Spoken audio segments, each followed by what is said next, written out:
আজ শেয়ার করে নেব কিভাবে একদম চিনি ছাড়া আর ওভেন ছাড়াই বানিয়ে নেবেন খুব সহজেই এই সুপার সফট ওটস কেক।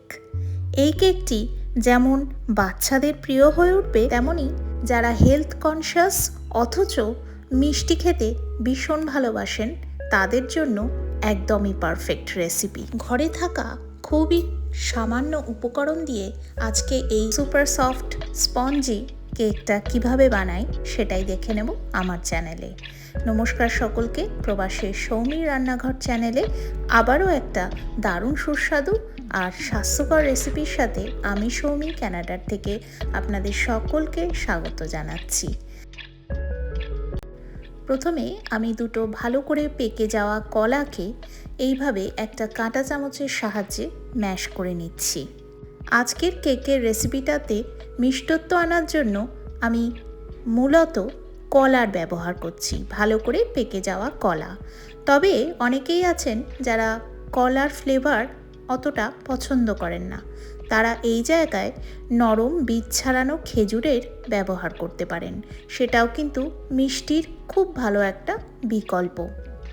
এরপরে একটা বড় বাটিতে আমি ফেটিয়ে নিচ্ছি 3টে রুম টেম্পারেচারে রাখা ডিম। 3টে রুম টেম্পারেচারে রাখা ডিমটা ভালো করে ফেটিয়ে নেওয়ার পরে এর মধ্যে আমি দিয়ে দিচ্ছি আগের থাকতে ম্যাশ করে রাখা কলাগুলো, আর তারপরে ভালো করে কলার সাথে ডিমটাকে মিক্স করে নিচ্ছি একটা হুইস্কের সাহায্যে। খুব সুন্দরভাবে মিক্সিংটা করে নিতে হবে। এরপরে আমি এর মধ্যে দিয়ে দিচ্ছি 1.5 কাপ ওট ফ্লাওয়ার।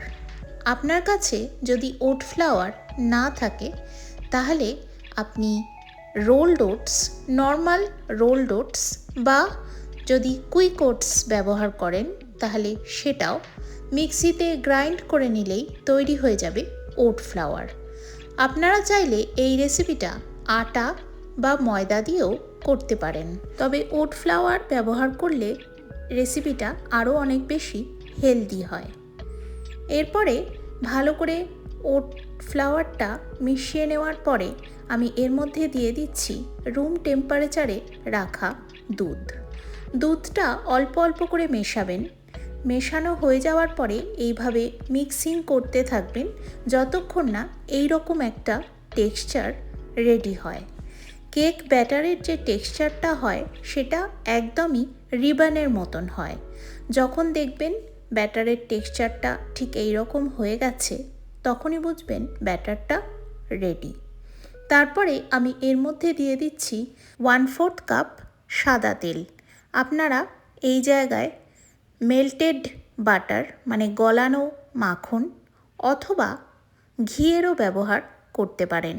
আমি আজকে এই রেসিপিটা সাদা তেল দিয়েই বানাচ্ছি। সাদা তেল দিয়ে ভালো করে মিশিয়ে নেওয়ার পরে এর মধ্যে আমি দিয়ে দিচ্ছি বেকিং পাউডার। বেকিং পাউডারটা দিয়ে হালকা করে আমি এইভাবে মিশিয়ে নিচ্ছি।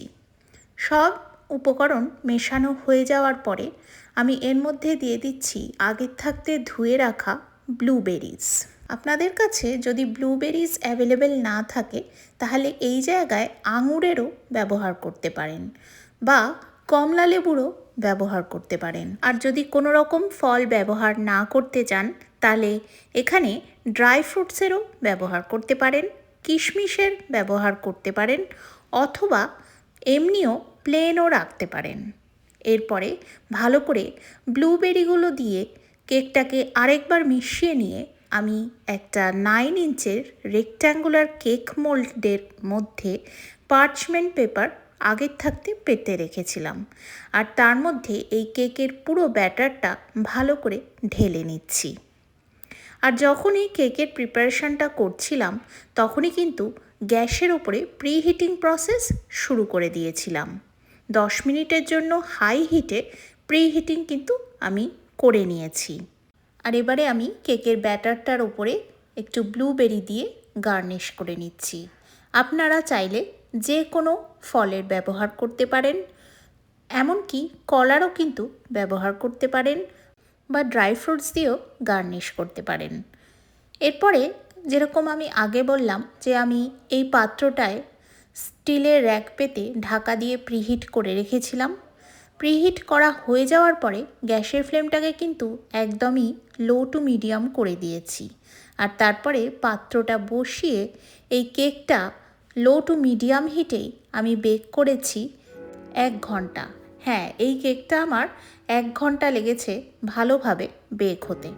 আমি মাঝখানে মাঝখানে মনিটর করতে থেকেছি, আর মনিটর করে আমি দেখলাম যে আমার এই কেকটা সুন্দরভাবে বেক হতে ঠিক 1 ঘন্টা সময় লেগেছে। আপনারা যখন এই কেকটা গ্যাসে বেক করবেন তখন আধ ঘন্টা পরে একবার ভালোভাবে চেক করে নেবেন যে বেক হয়ে গেছে নাকি। কারণ সকলেরই গ্যাস ওভেন বা যে কোনো মাইক্রো ওভেন আলাদা হয়, তাই সবসময় আমি বলি যে আপনারা আধ ঘন্টা পরে একবার অন্তত চেক করে নেবেন যে ভালোভাবে বেক হয়ে গেছে নাকি। এবারে দেখুন কি সুন্দরভাবে এই কেকটা বেক হয়ে বেরিয়ে এসেছে। আমি তো নিজের চোখে নিজেই বিশ্বাস করতে পারছি না, এত সুন্দর বেকারির মতন একটা কেক বেক হয়েছে। এতে না আছে কোনো ময়দা, না আটা, না আছে চিনির লেশ মাত্র। তবুও দেখুন কি পারফেক্ট কেক হয়েছে, আর খেতে যে কি অপূর্ব হয়েছিল তা আপনাকে না খাইয়ে আমি বিশ্বাস করাতে পারবো না। তবে এইটুকুনি বলতে পারি, আপনারা আজকের এই ভিডিওটা ভালোভাবে দেখে এই রেসিপিটা একবার বাড়িতে ট্রাই করে ফেলুন। দেখবেন একদমই নিরাশ হবেন না। এত সুন্দর রেসিপিটা তৈরি হবে যে বাড়ির লোকে অবাক হয়ে যাবে, আর আপনিও গিল্ট ফ্রিলি খেতে পারবেন। সফট আর স্পঞ্জি আর এই ডিলিশিয়াস কেকটা আজকে যদি আপনার ভালো লাগে তাহলে একটা লাইক দিয়ে সুন্দর করে একটা কমেন্ট করে দেবেন। আর আপনি যদি আজকে আমার চ্যানেলে নতুন হন তাহলে চ্যানেলটিকে সাবস্ক্রাইব করে নেবেন ভালো লাগলে। আজকের ভিডিও এই অবধি। সকলেই খুব ভালো থাকবেন, সুস্থ থাকবেন, সুন্দর থাকবেন, সকলকে নিয়ে অনেক আনন্দে থাকবেন, আর দেখতে থাকবেন আমার চ্যানেল প্রবাসী সৌমির রান্নাঘর। Thank you once again for watching.